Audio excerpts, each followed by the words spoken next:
The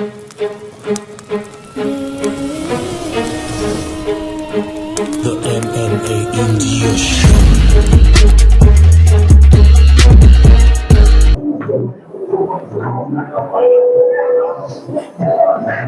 Dear MMA fans, we are here today with the fighting pride of India, Anshul Jubli, who will be fighting tomorrow in UFC. He has got a South Korean opponent, Yong Pyong Sing, with whom he will be fighting with a lightweight bout. So Anshul, how are you? I'm good, I'm very good. Weight cut veins अभी हुआ है, तो सबसे अच्छी veins की मैं कुछ अच्छा नहीं होता वेट कटिंग में, लेकिन एक अच्छी बात होती है जो वेट कट के बाद आप रिकवर कर रहे होते हो, या आप पानी पीते हो 24 घंटे बाद, कुछ कार्बोहाइड्रेट खाते हो 2 दिन बाद, तो वो अच्छा लगता है मतलब। So how was this weight cut? ये डिफिकल्ट था पुराने पिछले वेट कट से जो आपका सिंगापुर में था, या फिर it was the same thing? I think मैं फाइट वीक में सेम वेट के साथ आया था जैसे इस बार आया हूँ और लास्ट टाइम आया था। लास्ट टाइम मेरा थोड़ा सा एक गलती हो गई थी कि मैंने पोर्टेबल सोना होता है जो वो मैंने ट्राई कर लिया था फर्स्ट टाइम, जो कि मुझे नहीं करना चाहिए था। तो मेरा उसमें मेरी बॉडी को उसकी आदत नहीं थी, तो वेट कटा नहीं, तो वो काफ़ी डिफिकल्ट हो गया था लास्ट टाइम का वेट कट। लेकिन इस टाइम मैंने वर्कआउट और जो सोना होता है, नॉर्मल सोना होता है, उसमें मैंने वेट काटा, तो इस बार का बहुत ईजी हो गया। अगर आप मुझे पहले मिलते, मैं वेट कट के टाइम भी काफ़ी अच्छे से घूम रहा था, बात कर रहा था लोगों से, तो मेरे को बिल्कुल डिफिकल्ट नहीं लगा ये वेट कट, और मेरा सब कुछ अच्छा गया। मैं रिकवर बहुत अच्छे से कर रहा हूँ, क्योंकि वो भी एक प्रोसेस है, नहीं तो आपको लूज मोशन लग सकते हैं अगर आप अच्छे से रिकवर नहीं करते हो। आप डिहाइड्रेट और ज़्यादा हो सकते हो, आपका पेट खराब हो सकता है, आप वॉमिट कर सकते हो। तो मैं अच्छे से रिकवर कर रहा हूँ, तो होपफुली सब कुछ अच्छे से जा रहा है और अच्छे से जाएगा। हम ये फाइट आराम से जीत जाएंगे। So Anshul, last time जब हम सिंगापुर में थे, unfortunate incidents हुए, your opponent couldn't meet weight, you were not aware of it, whether he has meet weight or not, but you were cutting and आपने ना weight cut complete किया, you weighed in perfectly, लेकिन your fight fell off उसके बाद। How did it feel? How did it feel? Was it difficult to handle? कैसा लगा था आपको? काफ़ी टाइम हो गया उस बात को, मुझे वो फीलिंग ज़्यादा याद नहीं है, लेकिन मेरे को मैंने शायद सैडनेस फील की थी उस टाइम। मैं काफ़ी निराश था और काफ़ी सैड था। 2-3 घंटे तक लिटरली मैं मूव नहीं कर पा रहा था, और एक डिसअपॉइंटमेंट होती है, तो वो था लास्ट टाइम। लेकिन I think I had handle it well. मेरे को 1-2 दिन लगे उससे रिकवर करने के लिए, बट इट्स ओके। ये होता है मेरे साथ, ये पहली बार नहीं हुआ है मेरे साथ ये 3rd टाइम हो रहा था, तो एक हिसाब से आदत हो गई है। लेकिन इतने बड़े स्टेज पे जब ऐसा होता है तो आपको ज़्यादा बुरा लगता है। लेकिन मे बी फ्यूचर में ऐसा कुछ होने के लिए मैं रेडी हो रहा हूँ, तो मैं सब चीज़ों को पॉजिटिवली लेता हूँ। मेरे को पता नहीं है क्या पॉजिटिव साइड था उसका। आई थिंक वो फाइट होती, मैं जीतता तो ज़्यादा अच्छा होता मेरे करियर के लिए अभी, बट स्टिल मे बी कुछ अच्छा ही हुआ हो। तो इतना अब कुछ नहीं है, अब मैं बिल्कुल ठीक हूँ। मैं इस फाइट पे फोकस कर रहा हूँ। और हाँ, एक चीज़ और हुई है कि वो उस टाइम मुझे परफॉर्म करने का मौका नहीं मिला, तो I am more eager this time to perform. So ये एक पॉजिटिव चीज़ बोल सकते हो कि इस टाइम उसकी वजह से हुआ है। So your opponent Kim is from South Korea. He appears to be a striker who is also a grappler. Most of his finishes has come in first round. Have you done any reads on Kim? How he performs? उसके past fights कैसे थे? Have you seen any videos footage about it? मैंने इतना study नहीं किया, मेरे coaches ने study किया। जहाँ तक मुझे बताया गया है और पूरा डिस्कशन में, पूरे गेम प्लान में ये आया है कि ही इज अ ग्रैपलर, और जो ग्रैपलर जिसकी स्ट्राइकिंग भी अच्छी है, तो अगर वो डिफिकल्ट सिचुएशन में जाएगा तो वो ऑब्वियसली ग्रैपल ही करेगा, क्योंकि उसका बैकग्राउंड ग्रैपलिंग है, जिजित्सु और रेसलिंग है। तो लेकिन वो सारी जगह अच्छा है, उसकी he is a good striker also. लेकिन मुझे लगता है मैं ग्रैपलिंग वाइज और स्ट्राइकिंग वाइज उससे बेटर हूँ। बहुत मुश्किल होता है अगर आप एमएमए में, अगर आपके सारे डिसिप्लिन किसी सामने वाले अपोनेंट से ज़्यादा अच्छे हैं, अगर मेरी ग्रैपलिंग और मेरी स्ट्राइकिंग बेटर है मेरे अपोनेंट से, तो बहुत मुश्किल है कि मेरा अपोनेंट मुझे हरा पाए। ज़्यादा चांसेस मेरे जीतने के हैं, बट ऑब्वियसली एमएमए में वो वन पंच और वो वन किक टाइमिंग पे लग गई तो कुछ भी हो सकता है। लेकिन हम उस तरीके से नहीं देखते फाइट को, हम इस तरीके से देखते हैं कि मेरे जीतने के चांसेस ज़्यादा हैं और मेरे को लगता है मेरे में वो वॉरियर स्पिरिट है, मेरे में वो नेवर गिव अप एटीट्यूड है, जो मैं इस फाइट को, अगर ये फर्स्ट राउंड पे फिनिश हो रही होगी तो मैं फर्स्ट राउंड पे फिनिश करूंगा, अगर ये थर्ड राउंड तक मुझे ड्रैग करके ले जानी पड़ेगी ये फाइट, और if I needed to drag him into the deep water, so I will bring him there. तो मैं हर तरह से कॉन्फिडेंट हूँ इस फाइट को लेके। How has the camp been? Where have you trained for this fight? थोड़ा सा उसके बारे में बताएंगे। मैंने स्टार्टिंग का कैंप, मैंने पूरा 3 महीने का कैंप किया है। तो फर्स्ट मंथ का जो मैंने कैंप किया है वो मैंने अपने क्रॉस ट्रेन फाइट क्लब, जो मेरा होम जिम है दिल्ली में, जिसके हेड कोच सिद्धार्थ सिंह है, वहाँ पे मैंने अपना कैंप की स्टार्टिंग करी है। उसके बाद मैं अपने बाली एमएमए में और सोमा फाइट क्लब, ये 2 जिम्स हैं बाली में, इंडोनेशिया में, वहाँ पे मैंने कैंप किया अपना। मैं बोल सकता हूँ कि मेरा बहुत कैंप अच्छा गया। आई कैन से ऐसा भी हुआ है कि ये कैंप बहुत डिफिकल्ट रहा है। मैंने बहुत सारी चीज़ों से डील किया इस कैंप में, बट मुझे लगता है कि मेरा सबसे अच्छा कैंप था।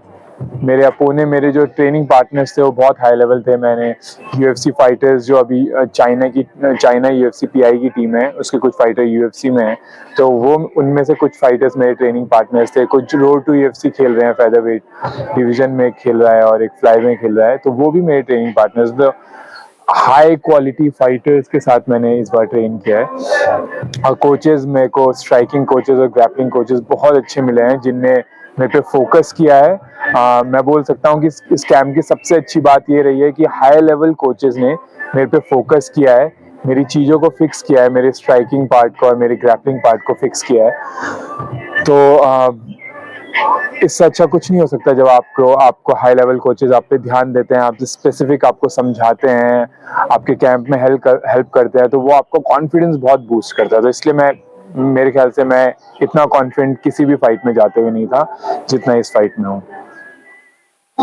Anshul, MMA scene is very at a recent stage right now in India. It is up and coming. People are not aware about MMA a lot. Since you started your journey in 2015-16, I guess, how has that changed from 2015-16 right here in 2022? Is it growing? Do you see that we have now evolved, or we are at a stage where we are ranked some countries, but we would be doing better than other countries? Oh, we are doing way better than so many countries near, like south Asian countries में जो countries हैं, हम उनमें काफ़ी अच्छा कर रहे हैं। आई थिंक हम साउथ एशियन कंट्रीज में हम सबसे अच्छा कर रहे हैं। मैं ये सीरियसली बोल सकता हूँ, अभी जो ये MMA कंटेंडर सीरीज हुई है, जो MFN कंटेंडर सीरीज हुई है, आप उसमें देखोगे 600 फाइटर्स आए थे। इमेजिन 600 फाइटर्स अगर पार्टिसिपेट किया 600 फाइटर्स में, तो कितने फाइटर्स ऐसे होंगे जिनको पता था कि ओके अभी हम रेडी नहीं है, हम ये नहीं, और नहीं आए। तो इंडिया में बहुत अच्छे फाइटर्स, बहुत अच्छे एथलीट्स ट्रेन कर रहे हैं MMA। अब बॉक्सर्स और रेसलर्स भी MMA में आने लगे हैं। तो हमारी कंट्री की बॉक्सिंग और रेसलिंग इतनी अच्छी है, वो जब पूरी तरीके से MMA में आएंगे, MMA स्पोर्ट्स को एक्सेप्ट करेंगे, तो तब तो हम पूरी तरीके से ग्रो कर जाएंगे। लेकिन हम उस स्पीड में हैं कि मेरे को नहीं लगता कि हम MMA को टॉप स्पोर्ट बनने से इंडिया में कोई भी चीज रोक सकती है। और अच्छे फाइटर्स आए, जैसे मैं रोड टू UFC खेल रहा हूँ, ये कॉन्ट्रैक्ट जीतूंगा, UFC में जाऊंगा, और फाइटर्स UFC में आएंगे। MFN में जिस तरीके से फाइटर्स कर रहे हैं, और बहुत सारे इंटरनेशनल प्रमोशंस हैं जिसमें हमारे फाइटर्स जा रहे हैं और जाएंगे। मेरे को नहीं लगता वो दिन दूर है जब हम बोल सकते हैं कि हमारा MMA, इंडिया का MMA सीन चाइना से कम्पीट कर रहा होगा, या रशिया से कम्पीट कर रहा होगा, US ब्राजील से कम्पीट कर रहा होगा। क्योंकि जो एक MMA एथलीट में चाहिए होता है, इंडियन फाइटर में सब कुछ है। वो वी आर हार्ड वर्किंग, हम डिसिप्लिन्ड हैं, हम आर्ग्यू नहीं करते, हम ऐसा नहीं है कि हम बहुत आर्ग्यू करते हैं कि अरे ये नहीं, हम सबसे मेरे को इम्पोर्टेंट लगता है हम हार्ड वर्किंग है। तो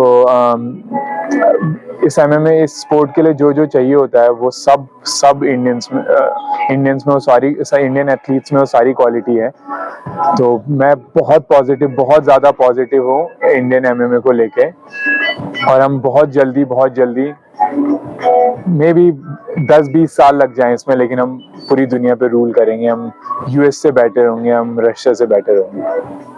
आप one of the first fighters हैं जो इतने बड़े स्टेज पे जाके फाइट कर रहे हैं, and we hope, we sincerely hope you get this contract. इस चीज़ का प्रेशर फील होता है कि मैं ये पाथ पेव कर रहा हूँ एक यंगर जनरेशन के लिए, मैं इस पाथ के फोरफ्रंट पे हूँ, तो मेरे ऊपर वो एक्सपेक्टेशन है इंडियन फाइटर्स का या इंडियन सिटीजन्स का कि वो मेरे फुटस्टेप फॉलो करेंगे आज के बाद। तो मुझे उस तरीके से बहुत अच्छा परफॉर्म करना है, उस चीज का प्रेशर फील?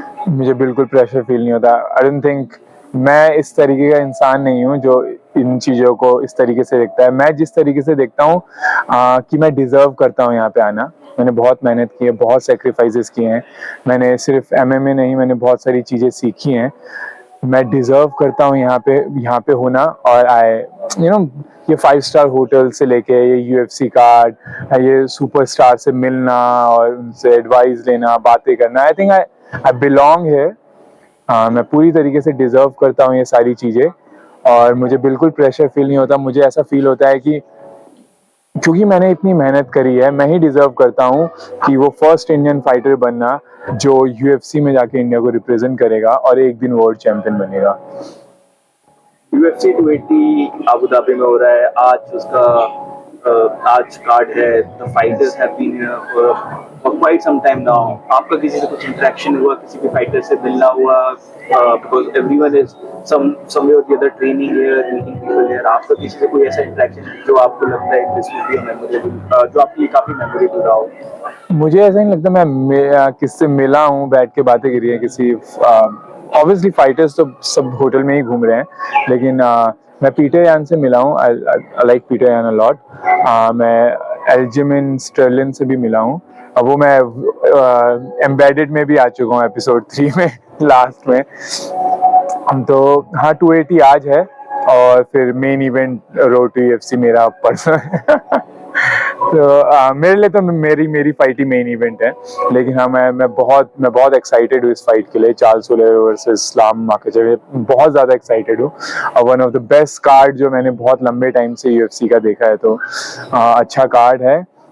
और मैं बहुत फाइटर से मिला हूँ, मैंने बात भी करी है। लेकिन ऑब्वियसली मेरे को लगता है मैं और ये टॉप फाइटर सेम मेंटालिटी और माइंडसेट रखते हैं।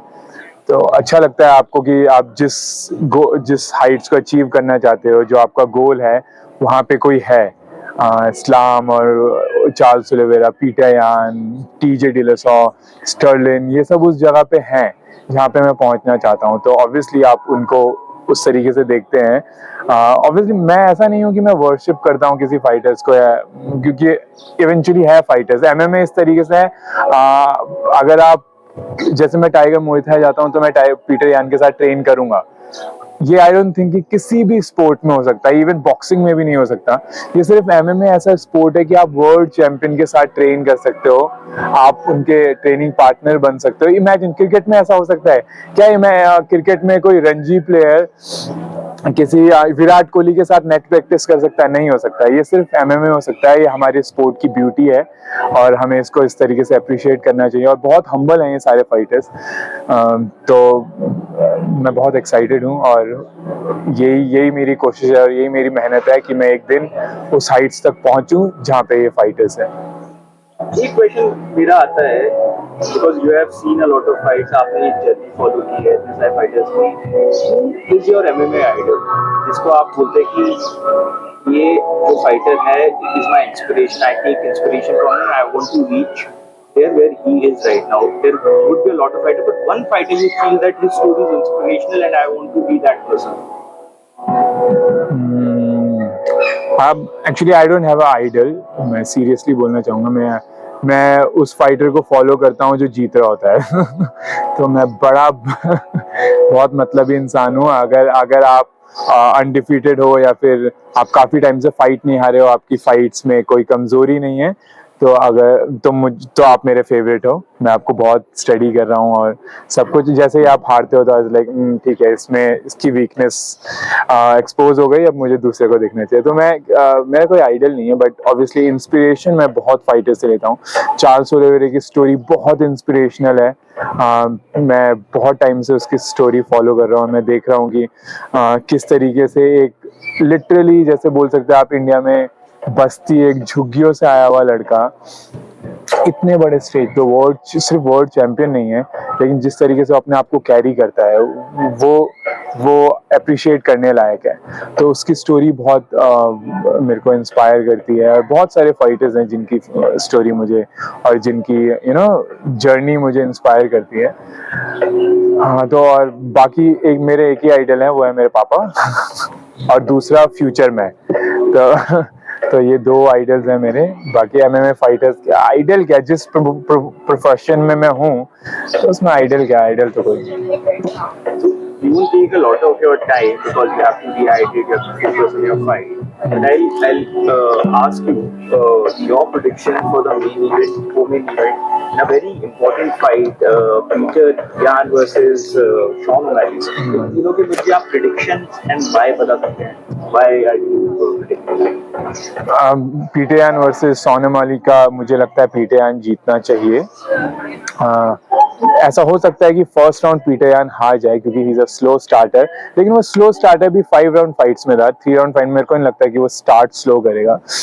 शॉन ओमैली की रीच बहुत अच्छी है, striking is very good, but आप रेज्यूमे देखोगे तो पीटर यान ने सारे किलर से फाइट किया है। शॉन ओमैली का अभी मेरे को नहीं लगता टॉप 10 में, आई थिंक वो 1 या 2 के साथ ने टॉप 10 में फाइट किया, टॉप 5 में किसी के साथ नहीं किया। तो ये फाइट को पीटर यान को जीतना चाहिए, बट मैं बिल्कुल ऐसा नहीं हूँ कि पीटर यान ही जीत रहा है। 100% चांसेस हैं, शॉन ओमैली के भी चांसेस हैं ये फाइट जीतने के, क्योंकि ये 5 राउंड फाइट नहीं। अगर ये 5 राउंड फाइट होती तो आई डोंट थिंक कि शॉन ओमैली का कोई भी चांस था, बट यहाँ पे है। बाकी TJ Dillashaw versus Sterling, I think TJ should take this fight. TJ Dillashaw की आई थिंक रेसलिंग बेटर है, स्ट्राइकिंग बेटर है, बट जिस तरीके का पेस है स्टर्लिन का कुछ बोल नहीं सकते, बट स्टिल मैं थोड़ा सा लीन करूंगा टीजे डिलोसो की तरफ। चार्ल्स ओलिवेरा वर्सेस इस्लाम, मैं लिटरली 50-50 हूँ। मैं काफी बहुत रातें इस बारे में सोच चुका हूँ, लेकिन मुझे नहीं लग रहा कि मैं किसी की तरफ लीन कर पाऊंगा। शायद जस्टिन गेची वाली फाइट से पहले ये फाइट हुई होती तो आई थिंक मैं इस्लाम बोल सकता था, लेकिन जिस तरह अब आप डाउट नहीं कर सकते चार्ल्स ओलिवेरा की, चार्ल्स ओलिवेरा को डाउट नहीं कर सकते। तो मैं 50-50 हूँ। Thank you so much, Anshul, for this time out and giving us your thoughts on your upcoming fight. And we truly wish, as an Indian, and in India you have a huge fan following and all your fans want you to win this fight, and we wish you the very best. Go get the contract for India and we would be rooting for you. Thank you so much. Thank you so much.